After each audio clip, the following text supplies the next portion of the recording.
안녕하세요. 공단기 형사법 강사 정주영입니다. 2024년 시험이 닷새 앞으로 다가왔어요. 그래서 여러분들에게 마무리 팁을 드리고자 이렇게 영상을 켰습니다. 여러분들에게 첫 번째로 말씀드리는 것은 1월 31일까지의 법령을 기준으로 출제한다라고 공고가 되어 있는데, 형사소송법 같은 경우는 253조 사항이 2월 13일에 신설이 됐어요. 그래서 이것에 대해서 어떻게 해야 될지 걱정하시는 분들이 많은데, 일단은 여러분들이 알아두실 것은 그건 출제가 되지 않습니다. 변호사 시험 같은 경우도 전년도 6월 말일을 기준으로 하는데, 왜냐하면 그 직후에 방학 때 문제은행을 받아요. 마찬가지로 1월 달까지 문제은행을 받는다는 얘기예요. 그 통상 4월에 시험을 보면 2월 달까지 문제은행을 받는다는 건데, 그 이후에 법이 바뀌거나 전원합의체 판례가 있으면 어떻게 하느냐. 바로 출제위원들이 시험 15일 전에 일단 소집을 해서 거기서 걸러내 버리는 겁니다. 즉 문제은행에서 문제를 뽑는데, 그 전에 나온 것 중에 판례가 변경되거나 법령이 변경되는 것은 문제를 걸러내 버립니다. 그래서 사실상 그 부분은 출제가 되지 않는다라고 생각하시면 되겠습니다. 자, 이어서 이제 형법 형사소송법의 최종 마무리 전략에 대해서 구체적으로 보겠는데, 먼저 형법의 경우에는 총론이 13개, 강론이 7개가 출제가 된다. 그리고 이제 이런 총론과 강론에서 출제가 되고, 그 다음에 이제 철도경찰직 같은 경우는 총론 20개가 전부 다 출제가 되죠. 그런데 형법 총론은 이제 이론 범위를 정리하고, 판례는 예를 들면 최신 판례들이 이렇게 많이 나오지는 않아요. 그러나 형법 강론은 어떤 최신 판례들이 많이 출제가 되겠죠. 그래서 이런 부분도 끝까지 철저히 정리하고, 그 다음에 우리가 이제 시험을 보게 된 게 바로 엊그저께 경찰 채용 시험을 봤지만, 이 부분은 이미 출제가 끝나고 난 다음에 보는 시험이기 때문에 고려될 수가 없습니다. 그러나 1월 달에 본 경찰 승진 시험이라든지, 그리고 변호사 시험 같은 경우는 고려 대상, 특히 변호사 시험이 많이 고려 대상이 돼요. 그래서 여러분들 그러니까 맨 전범위 모의고사 2회차, 3회차에 바로 경찰 승진 시험과 변호사 시험 문제가 최대한 반영이 돼서 출제가 됐으니까 그 부분 확인하시면 되겠고요. 형사소송법의 출제 경향도 보게 되면은, 지금 형사소송법은 국가직의 연도별로 좀 해놨어요. 그래서 이제 총론, 수사, 통상적으로 수사와 증거가 6개, 많이 나오면 9개도 출제가 된 적이 있는데, 2023년도에 3개밖에 출제가 안 됐어요. 그래서 2023년에는 많은 혼란과 혼동이 돼 있는데, 왜냐하면 이 동네의 시장이 경찰 시험에 어떤 바탕으로 해가지고 수사와 증거 위주로 공부를 해요. 거기서 10개, 15개도 모의고사에 나오기도 하고 하는데, 실전 시험에서는 6개에서 8개라고 생각을 하시면 됩니다. 그런데 너무나 수사와 증거를 많이 보다 보고, 특히 경찰 쪽에 문제를 하다 보니까 국가직 시험에 제대로 대비가 안 되는 거예요. 그런데 여러분들이 올해는 작년보다 수사와 증거가 분명히 더 많이 나올 거고, 아마 6개나 7개 정도가 나올 거예요. 그래도 이쪽에 수사와 증거는 많이 대비해서 여기에서 큰 차이가 나지는 않습니다. 실제 차이는 바로 총론이라고 하는 부분, 그리고 재판 상소 파트에서 많은 차이가 나요. 그래서 작년 같은 경우는 특히 재판 상소가 5개가 나오고, 또 공판, 공소제기 이렇게 나오다 보니까 조정직 같은 경우는 과락도 매우 많이 있었다는 것도 여러분 주지하는 사실인데, 여러분들이 이제 마지막에 정리할 건, 사실 재판 상소나 공판 파트는 소송 행위는 사실은 되게 쉬워요. 근데 여러분들이 특히나 뒷부분은 공부를 많이 안 해서 이 부분이 낯설고, 그래서 어려웠던 거예요. 그래서 여러분들이 이 부분 문제까지도 잘 정리해 주시면 되겠습니다. 일단은 작년에 형사소송법에서 수사 증거 비중이 대폭 줄자 당황하기 시작을 했고요. 또한 이제 교수 출제의 핵심은 뭐냐면, 문제은행을 만든다고 하지만 교수분들은 이른바 저작권에 대해서 강박관념을 가지고 있어요. 그래서 남이 쓴 지문을 똑같이 쓰려고 하지 않고, 똑같은 판례 지문이라든지 이론 지문들도 조금 만들려고 얘기를 하고 있어요. 이건 평소에 아무리 만들어도 틀릴 수 있는 부분은 한정돼 있거든요. 그래서 여러분들이 문장이 낯설다 하더라도 평소에 글읽기라고 하는 거, 읽고 생각하는 것을 하고 이렇게 낯선 것에 절대 당황하시면 안 돼요. 또한 변호사 시험과 유사한 지문들이 상당수가 출제가 되는데 이 부분은 제 강의에서 이 변호사 시험 문제들이 상당수가 포함이 돼 있고 이걸 반영했고, 특히 올해 변호사 시험 같은 경우는 전범위 모의고사에서 전부 다 훑을 만큼 훑었기 때문에 여러분들은 제 수업을 꾸준히 들으신 분들은 걱정할 필요는 없습니다. 최종 마무리 전략에 대해서 살펴보겠는데요. 일단은 제가 모의고사를 봐도 제가 수업 중에 얘기해요. 똑같은 문제, 오답률이 높은 문제를 똑같이 선지 하나도 틀리지 않게 다시 한번 출제를 해봤더니 똑같아요. 오답률이 그렇게 시정되지 않았어요. 이건 뭐냐면 사람이라고 하는 게 그 머리의 회전 그리고 생각하는 스타일 때문에 틀린 지문에서 자꾸 틀린다 이 말이에요. 그래서 여러분들이 지금 5일이면 천지가 개벽합니다. 그리고 여러분들 속도가 많이 빨라졌으니까 진모와 동영에서 틀린 지문은 확실히 정리를 해서 다시는 반복하지 않으면 됩니다.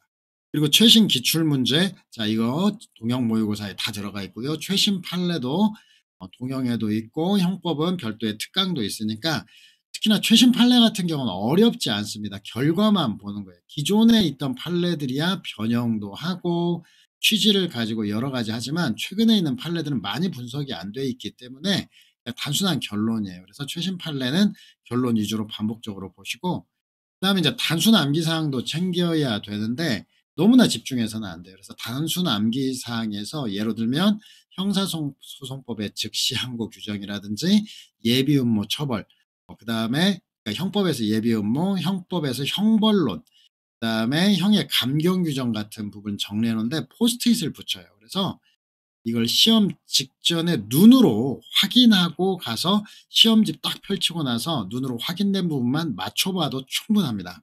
그래서 그 부분 마지막에 포스트잇으로 놓고 그다음에 그 부분을 꼭 확인하고 시험 직전에 확인하고 시험을 보셔야 됩니다. 이 법학 공부 방법, 이제 최종 마무리 방법인데 이제 오답 정리, 그다음 최신 기출 단순 암기인데 진모와 동영 OX 교재에서 오답을 좀 반복해서 계속 보다 보면 숫자가 줄어들겠죠. 최신 기출, 최신 판례도 검토하고 그다음 단순 암기에 포스트잇을 해두고 직전에 확인하는 거, 이거 세 가지가 최종 마무리에 누구나 생각할 수 있는 기술입니다. 그리고 이제 여러분들에게 제가 걱정되고 걱정돼서 시험장에서 꼭 해야 될 주의사항을 마무리로 여러분들에게 설명드리겠는데요. 자, 일단은 지문을 읽을 때 모든 지문에 OX, 애매하면 세모 표시를 하게 됩니다. 그리고 처음 본 지문들이 특히나 문제 앞부분에 있으면 당황하게 되는데 나만 당황하는 게 아니라 모든 사람이 다 당황하게 돼요. 그래서 처음 본 지문은 일단은 세모 표시를 한다든지 넘겨버리고 나머지 3개로 풀 수 있어요. 그리고 문제를 만들 때는 4개 지문 다 아는 문제로 절대 안 냅니다. 하나는 출제자들도 어쩌면 자기도 잘 몰라요. 그런데 즉 자기도 잘 모른다는 것은 그 표현이 애매하고 장난스럽고 기술적인 것들이 있는데 그런 부분을 하나 집어넣어요. 그러면 그거 빼고, 특히나 이게 다른 시험 법원직 같은 경우 개수형도 많이 나오지만 여기는 개수형보다는 기억, 니은, 디귿, 리을로 조합하는 형태니까 나머지 지문들을 철저하게 보고요. 자, 그 다음에 쉬운 과목, 지문이 쉬운 과목부터, 내가 자신 있는 과목부터 푸는데 최대한 빨리 풀어야 된다는 게 장점, 주의사항이에요. 쉬운 과목인데 만점 맞으려고 보고 또 보고 보고 또 보고 하는 사람이 있어요. 절대 하면 안 되고요. 한 번에 선택을 해요. OX 딱 보고 문제 봐서 X가 탁 나왔다. 틀린 것은 딱 하면 X 틀린 거 해서 딱 찍을 수 있어야 돼요. 그리고 이제 어려운 문제는 체크를 해두고 맨 뒤에 풀어야 돼요. 어려운 문제 시간 투자해도 또 어려워요. 그래서 어차피 맞을 수 있는지 그 확률도 정확하게 모르기 때문에 맨 뒤에 가고, 없으면은 다른 문제 비교해 가지고 답안 적은 쪽에다가 체크하는 것도 해야 되죠. 그리고 여러분들이 이제 시험장에 가면은 책가방을 내라고 하고 마지막에 화장실 갔다 오라고 얘기합니다. 그러면 단순 암기 사항은 종이 몇 장까지 정리를 해서 준비를 해서 화장실 갔다 오라고 할 때 그 단순 암기사항 들고 가서 화장실에서 한 번 더 보고 들어오면서 책가방에다 집어넣고 딱 들어오는 것까지, 여기가 시험의 완성이에요. 그래서 여러분들이 시험 직전까지 해야 되고, 다시 한번 강조하게 되면 여러분 마킹도 매우 중요하고요. 그다음에 여러분들이 문제를 두 번씩 읽어보려고 생각하면 안 된다. 명확히 드러나는 건 한 번에 해결하고, 꼭 쉬운 과목 최대한 빨리 해야 됩니다. 그리고 내가 평소에 쉽다라고 생각했지만 문제 내는 사람들이 이상해 가지고 그 과목의 지문이 어마어마하게 길어요. 그러면은 그건 순서를 뒤로 미뤄 버려야 돼요. 그래서 쉽고 짧은 과목을 최대한 빨리 하고, 어려운 문제는 바로 풀지 말고 체크해서 넘겨 놓고, 특히나 어려운 문제가 앞쪽에 닥쳤을 때 많은 당황을 합니다. 그런데 어차피 나머지 3개 지문으로 봐야 되고, 어려운 문제 한 문제 두 문제는 못 풀어도 시험 합격할 사람 다 해요. 근데 그 한 문제 두 문제에 빠져 가지고 뒤에 쉬운 문제 4 문제 5 문제 뭐 10 문제도 못 풀어 버리는 경우가 많아요. 그러니까 여러분들이 기본적으로 쉬운 문제부터 풀어야 된다. 이거 꼭 주의하시고요. 여러분 시험은 시험의 신이라고 하는 게 있습니다. 뭐냐면 여러분들이 지금 준비가 덜 돼서 혹시나 불안하고 '잘 안 되겠다.'라고 생각할 수도 있어요. 근데 여러분들이 나머지 마지막 5 일까지 최선을 다해서 정리하고 시험장에 가면 내가 부족한 부분이 떠올라요. '아 이러이러한 부분 암기해야 되고, 아 이렇게 안 본 지문이 있으니까 내가 기출문제집 두꺼운 거 하나라도 풀어야 되겠었는데.'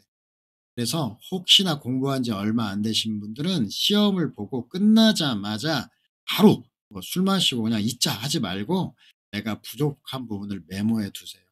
그러면 이 메모해 둔 부분이 시험을 합격해도 그렇고 시험이 아깝게 안 되거나 좀 차이가 나더라도 이 부분만 보충하면 돼요.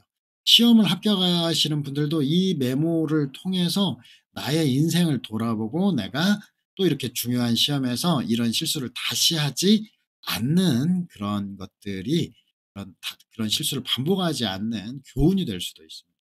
그리고 이제 최종적으로 여러분들이 날 세고 가서 시험 보시면 안 됩니다.